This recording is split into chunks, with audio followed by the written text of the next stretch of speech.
कुछ स्वादिष्ट है बनाना तो playrecipes.com पे जरूर है आना। घमंडी लड़की।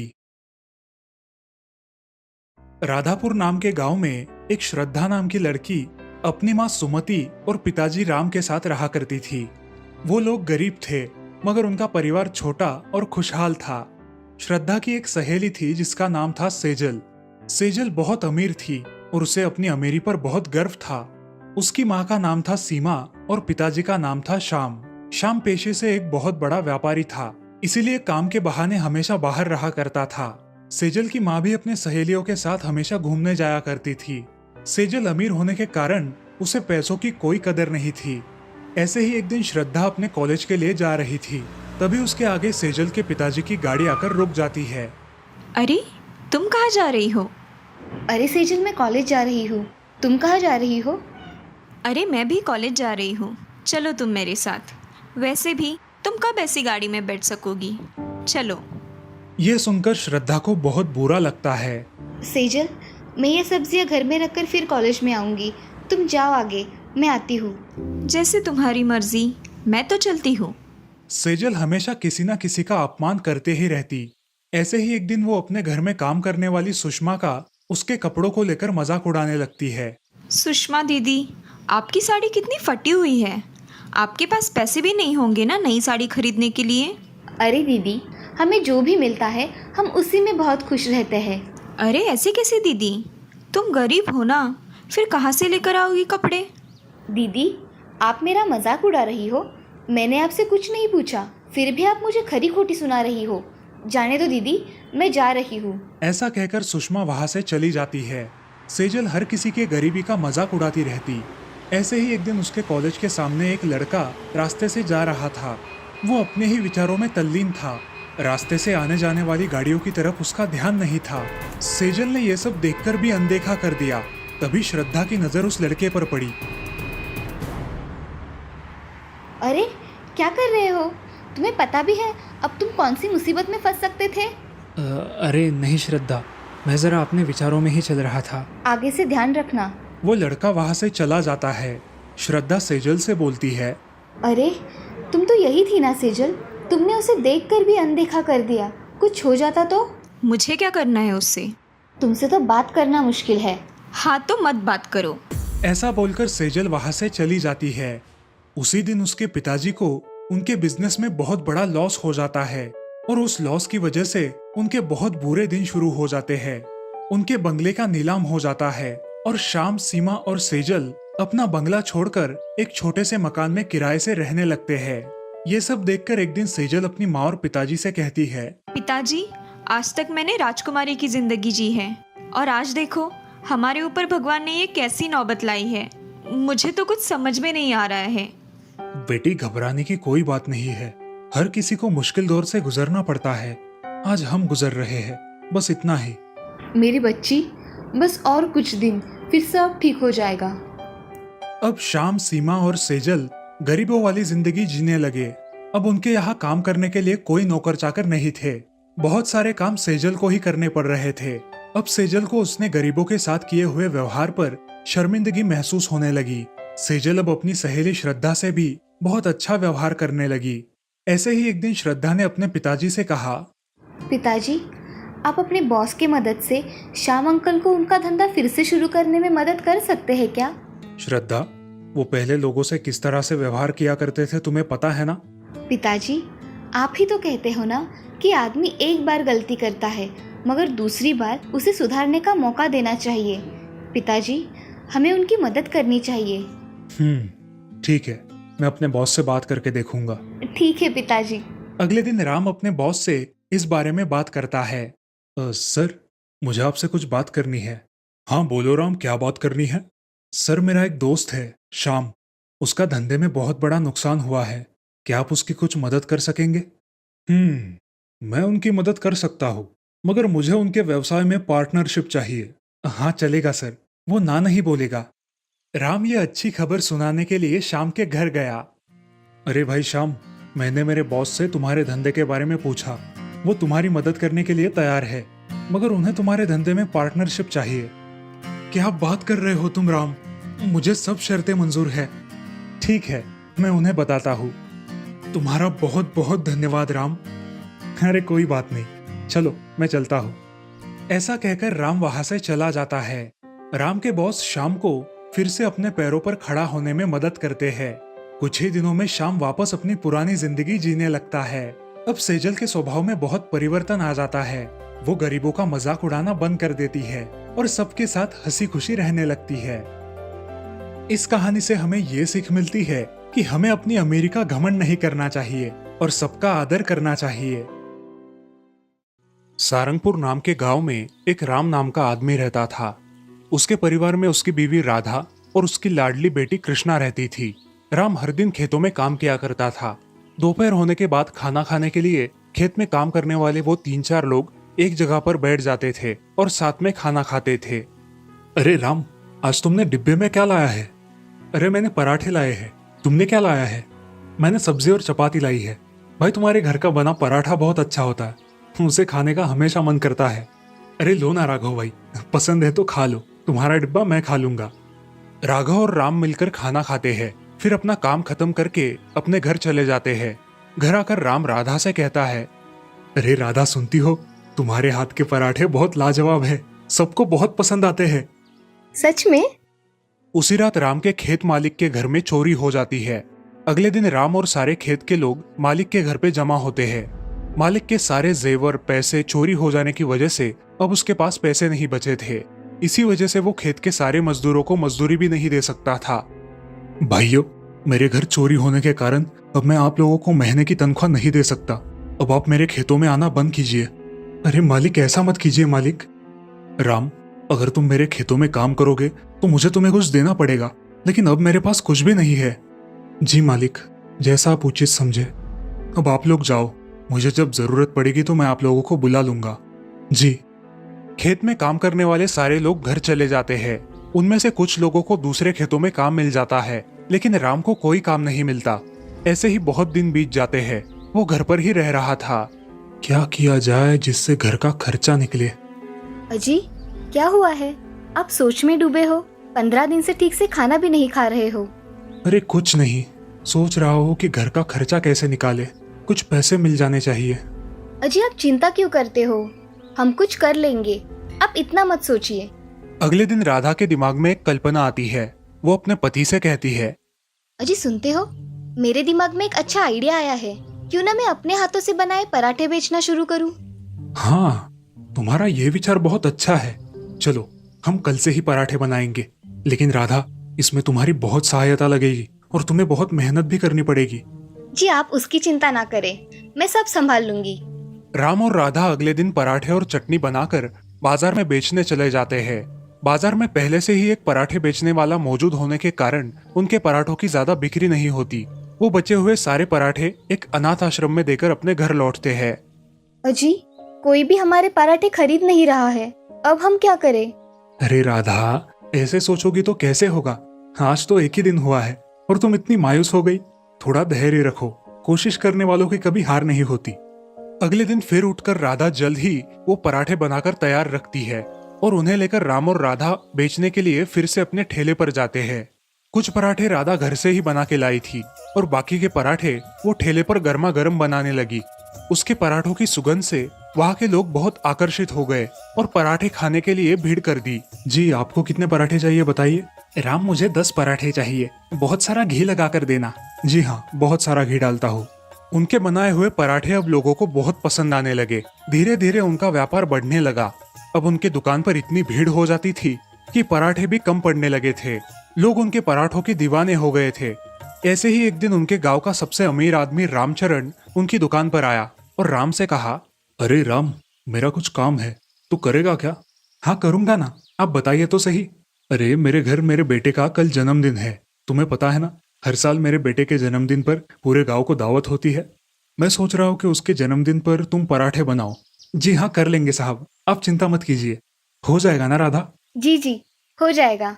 उस दिन रामचरण और राधा अपने घर गए और सोच में पड़ गए। हम इतने सारे पराठे कैसे बनाएंगे? मैं भी यही सोच रहा हूँ। अगर ऑर्डर पूरी नहीं हुई तो हमारा नाम और रामचरण जी की इज्जत मिट्टी में मिल जाएगी। अब जबान दी है तो पूरी करनी पड़ेगी। हाँ, लेकिन पूरे गांव को पराठे बनाकर देने हैं, कैसे हो पाएगा? चलो सो जाते हैं, सुबह जल्दी उठकर देखेंगे। तभी अचानक उनके घर में बहुत बड़ा प्रकाश आया। दोनों भी उस प्रकाश को देख के डर गए। अरे कौन है? इतना प्रकाश कहाँ से आया? अरे कौन है? सामने आओ। तभी उस प्रकाश के बीच एक आकृति बन गई और उन दोनों के सामने खड़ी हो गई। उसे देखकर वो दोनों और डर गए। तभी उस आकृति से आवाज आई, राम, राधा, डरो मत, मैं भगवान हूँ, मैं तुम्हारी सहायता के लिए आया हूँ। राम और राधा ने हाथ जोड़े और उनसे कहा, प्रभु, आपने हमें दर्शन दिए, यही हमारे लिए बहुत सौभाग्य की बात है। आप हमारे घर पर आए, हमारा जीवन धन्य हुआ। राम, क्या मांगना है मांगो, मैं तुम दोनों पर बहुत प्रसन्न हूँ। भगवान, हमारे पास आपकी कृपा से सब कुछ है, मगर हमारा कल का पराठों का ऑर्डर कैसे पूरा करें, इसी के बारे में हमें चिंता है। राम, राधा, मैं तुम दोनों का साफ मन देखकर बहुत प्रसन्न हूँ। ये लो, तुम दोनों के लिए ये जादुई पराठा, तुम इससे जो भी मांगोगे वो तुम्हें मिल जाएगा। राधा और राम भगवान का धन्यवाद देते हैं और भगवान अदृश्य हो जाते हैं। वो राम के हाथों में एक जादुई पराठा देकर चले जाते हैं। राधा, इस पराठे से अब हम कल खाना बनाएंगे। हाँ जी, ऐसा ही करेंगे। राधा और राम दूसरे दिन सुबह ही उठकर उस जन्मदिन के समारोह पर पहुंच जाते हैं। वहां पहुंचते ही राम उस पराठे से कहता है, हे जादुई पराठे, मुझे 2000 पराठे अभी के अभी बना के दे। उस जादुई पराठे से एकदम से 2000 पराठे बनकर तैयार होते हैं। उनकी सुगंध इतनी अच्छी होती है कि लोग मन भर कर खाते हैं। रामचरण जी के सारे मेहमानों को वो पराठे बहुत पसंद आते हैं। ये देखकर राधा और राम बहुत खुश होते हैं। अपने मेहमानों को देखकर रामचरण भी बहुत खुश हो गए और राम से कहा, राम, राधा, तुम दोनों ने तो कमाल कर दिया। यहाँ के सारे लोगों को खाना बहुत पसंद आया। ये लो तुम्हारे पैसे। धन्यवाद साहब, आपने हम पर इतना विश्वास दिखाया, यही बहुत है हमारे लिए। हम हमेशा आपके आभारी रहेंगे। धन्यवाद रामचरण जी। राधा और राम खुशी खुशी घर चले गए, भगवान का बहुत धन्यवाद किया और अब अपने दुकान पर अलग अलग तरह के पराठे बनाकर बेचने लगे। उस जादुई पराठे की मदद से दोनों ने खूब तरक्की की और अब गांव में पराठे वाली राधा और पराठे वाला राम नाम से जानने जाने लगे। आजमगढ़ नाम के राज्य में हरिसेन नाम का राजा राज्य करता था। उसकी 2 संतानें थी, राजपुत्र शिव और राजकुमारी शिवांगी। उनके राज्य की प्रजा बहुत ही सुखी थी। उनके राज्य में एक शीला नाम की औरत रहा करती थी। उसको 2 बेटियां थी, एक का नाम था उमा और दूसरी का नाम था हेमा। वे दोनों भी बाहर जाकर काम किया करती थी, लेकिन उनकी माँ उन्हें बाहर के काम करने से मना करती थी। वो दोनों अपनी माँ को काम करता देख बहुत दुखी होती थी। हमें हमारी माँ की मदद करनी चाहिए। हाँ दीदी, लेकिन हम कैसे माँ की मदद कर सकते हैं? अरे हिमा, पिछले साल मैंने जिस जादूगरनी के यहाँ काम किया था, उसने मुझे एक वरदान दिया था कि मैं एक विशाल वृक्ष में बदल सकती हूँ। चलो हम आजमाते हैं। उसके लिए मुझे एक पानी का घड़ा और 1 कटोरी गुलाब की पंखुड़ियाँ लगेंगी। जाओ, तुम लेकर आओ। हेमा सारा सामान ले आती है। अब हेमा, तुम मेरे ऊपर ये गुलाब की पंखुड़ियाँ डालो और मैं एक बहुत बड़े फूल वाले वृक्ष में परिवर्तित हो जाऊंगी। और तुम मेरे फूल बहुत ही सावधानी से तोड़ना, किसी भी पत्ते या टहनी को कोई नुकसान नहीं होना चाहिए। ठीक है दीदी। उमा अब नीचे बैठ जाती है और मन ही मन कोई मंत्र पढ़ती है। तब हेमा उसके बदन पर गुलाब की पंखुड़ियाँ डालती है। देखते ही देखते उमा एक फूलों वाले वृक्ष में परिवर्तित हो जाती है। ये देख हेमा बहुत खुश हो जाती है और 2 टोकरी भर के फूल बड़ी सावधानी से तोड़ती है। उसके बाद वो उसके बदन पर एक घड़ा पानी डाल देती है। अब उमा वापस एक लड़की में परिवर्तित हो जाती है। दीदी, ये फूल कौन बेचने जाएगा? मैं जाती हूँ नगर में फूल बेचने के लिए।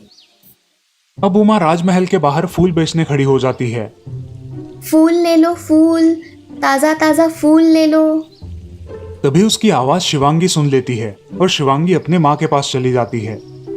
माँ, मुझे एक सुंदर फूल दिखे हैं। वो बेचने एक लड़की बाहर खड़ी है। क्या मैं उसे महल में बुला लूं? हाँ, बुलाओ। तभी शिवांगी नौकरों से कहकर उमा को अंदर बुलाती है। नमस्ते महारानी, आपने बुलाया? हाँ, हमने बुलाया आपको। जी महारानी जी, क्या सेवा कर सकती हूँ मैं आपकी? ये फूल बहुत ही पसंद है राजकुमारी शिवांगी को। इसके कितने दाम लोगी? मैं क्या बोलूँ, हम गरीब लोग हैं महारानी जी।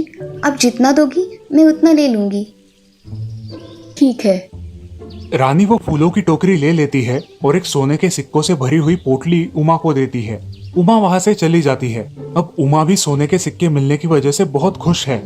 हेमा भी ये देखकर खुश हो जाती है। अब दोनों भी प्रतिदिन फूल निकाला करती थी और उन्हें बाजार में जाकर बेचा करती थी। राजकुमारी भी लगभग हर रोज वो फूल खरीदा करती थी।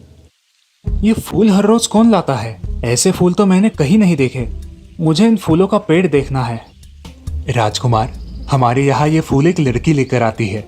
मुझे पता नहीं कि वो फूल कहाँ से लाती है, मगर हाँ, उसके घर का पता मुझे पता है। इन सुंदर फूलों का पेड़ तो देखना ही चाहिए। अब राजकुमार घोड़े पे सवार होकर उमा के घर पहुंच जाता है। उमा और हेमा अपने बगीचे में चली जाती है और हेमा और उमा रोज की तरह अपना काम करने में लग जाती है। अंत में उमा अपने मूल रूप में आती है।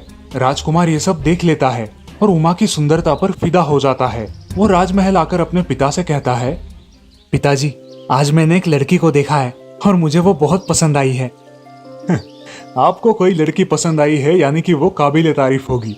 हम कल ही उसके घर वालों से बात करेंगे। धन्यवाद पिताजी। अब महाराज अपने सैनिकों को बुलाकर उसकी माँ को महल आने के लिए बोलते हैं और सैनिक शीला के घर जाकर उसे बुलावा भेजते हैं। उमा, हेमा, जल्दी बाहर आओ। महल से बुलावा आया है। फूल वाली लड़की कौन है? मुझे कोई बताएगा ये क्या हो रहा है?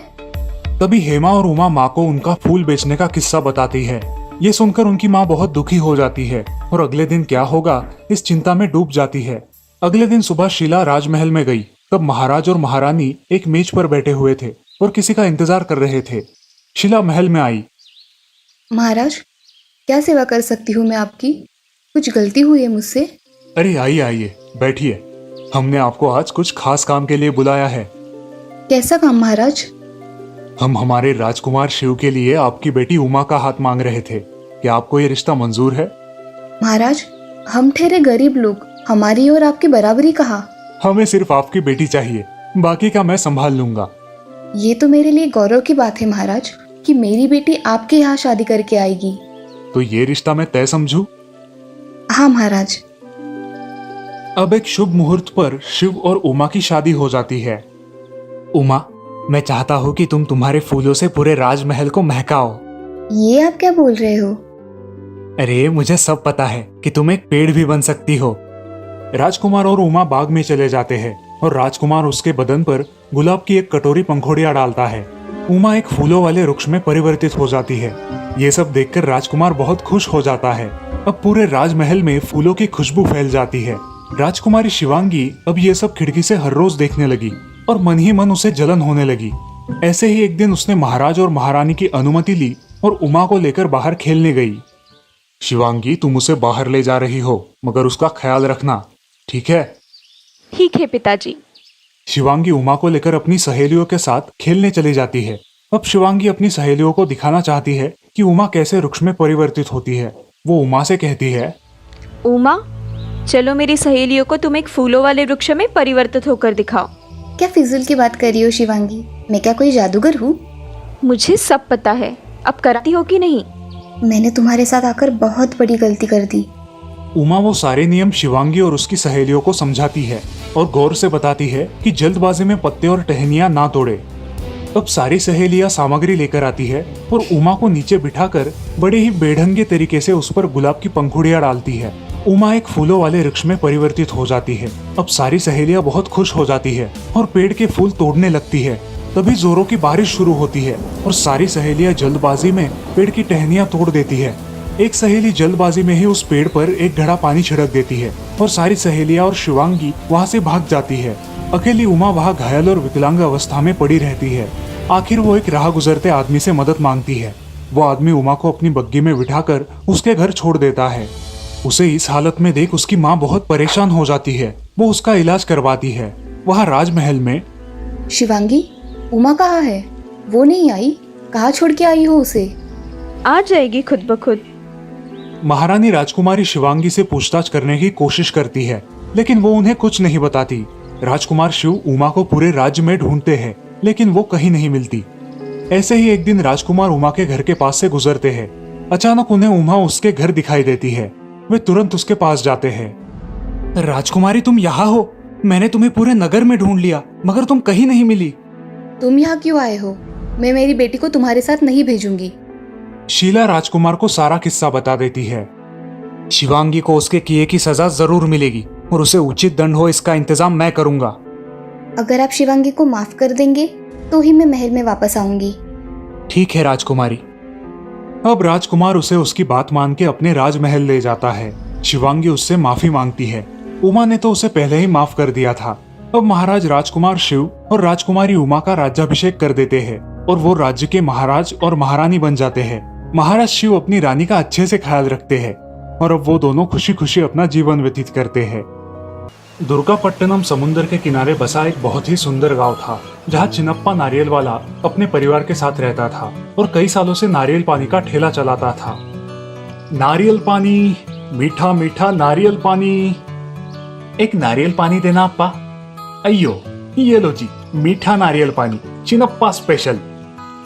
चिनप्पा की मीठी वाणी की वजह से ज्यादातर पर्यटक उसी के ठेले पर नारियल पानी के लिए भीड़ करते। चिनप्पा अपनी कमाई से खुश था। कामिनी, ये 200 रुपए है, तुम्हारे पास रखना। बच्चों को नए कपड़े और स्कूल की किताबें लेके देना। अयो 200 रुपए जी, ये तो बहुत अच्छी कमाई है। मैं इन्हें बैंक में जमा करती हूँ। चिनप्पा खुद ज्यादा पढ़ा लिखा नहीं था, इसलिए अपने बेटे और बेटी को पढ़ा लिखा कर डॉक्टर और इंजीनियर बनाना चाहता था। दिन हंसी खुशी गुजर रहे थे और अब मानसून शुरू हुआ था। कामिनी, नारियल का स्टॉक खत्म होने को आया है, आज मैं थोड़े नारियल तोड़ के लाता हूँ। अयो मैं क्या बोलती, अब टूरिस्ट का सीजन बंद है तो क्यों आप पेड़ पर चढ़ती? अब पेड़ पर फिसलन होगी।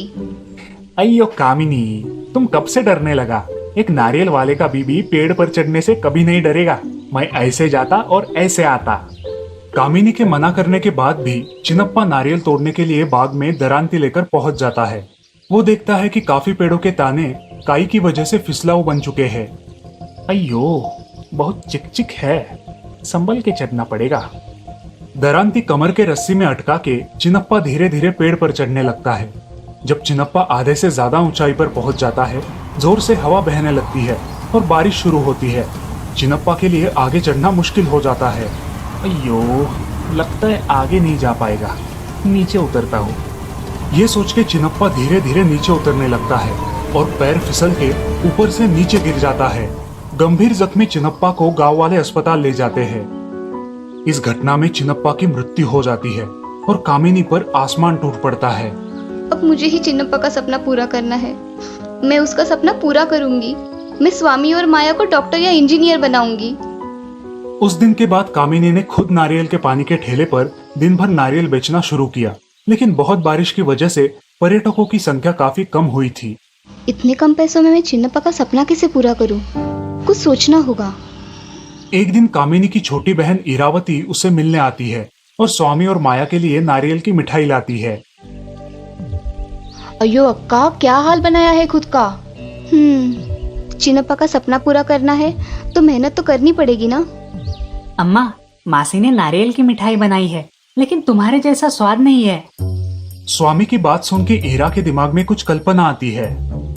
अयो अक्का, तुम ये नारियल बेचने के बजाय इनकी मिठाई बना के क्यों नहीं बेचती? तुम्हारे हाथ में कितना स्वाद है। भूल गई क्या? पूरे गांव को तुम्ही से मिठाई बनवानी होती थी, पोंगल हो या दिवाली। ईरा सच कह रही है, मैंने तो ये बात सोची ही नहीं। कोशिश करने में क्या जाता है। अगले ही दिन कामिनी ने कुछ नारियल की मिठाई बनाई और अपने ठेले पर बेचने के लिए रखी। शुरू में किसी ने मिठाई में दिलचस्पी नहीं दिखाई और कामिनी थोड़ी निराश हो गई। अयो, कोई भी नारियल की मिठाई नहीं ले रहा, कुछ तो करना होगा। कामिनी ने बनाई नारियल की मिठाई वैसे ही वापस घर आई थी। माँ को चिंतित देख स्वामी उसके पास आया। अम्मा, क्या हुआ? आप चुप क्यों हैं? नहीं नहीं, मैं अच्छी हूँ। तुम खाना खा के सो जाना। कल स्कूल के डिब्बे में इडली सांभर देती हूँ। अम्मा, अब तुम टिफिन मत देना। कल से स्कूल में सरकार की तरफ से पोषक खिचड़ी मुफ्त मिलने वाली है। लेकिन ये योजना बंद हुई थी ना, क्योंकि कोई लेता ही नहीं था। हाँ अम्मा, लेकिन हमारे टीचर ने सबको थोड़ी थोड़ी खिचड़ी चखने दी और फिर क्या? जो स्टूडेंट बिना टेस्ट किए नखरे कर रहे थे, सबको खिचड़ी अच्छी लगी। स्वामी की बात सुन के कामिनी के दिमाग में एक कल्पना चमकी। दूसरे ही दिन उसने नारियल के साथ साथ ग्राहकों को मिठाई का एक एक टुकड़ा मुफ्त में टेस्ट करने दिया। अब बारिश कम होने की वजह से पर्यटकों की संख्या भी बढ़ रही थी और जैसे चमत्कार हो गया। ओह वाह, ये तो बहुत टेस्टी है। 100 ग्राम दीजिए। बहुत बढ़िया। इतनी टेस्टी नारियल मिठाई मैंने आज तक नहीं खाई है। प्लीज मुझे पाव किलो दीजिए। बस कामिनी की सिंपल सी आइडिया सक्सेसफुल हो गई और देखते ही देखते नारियल बर्फी से उसकी अच्छी कमाई होने लगी।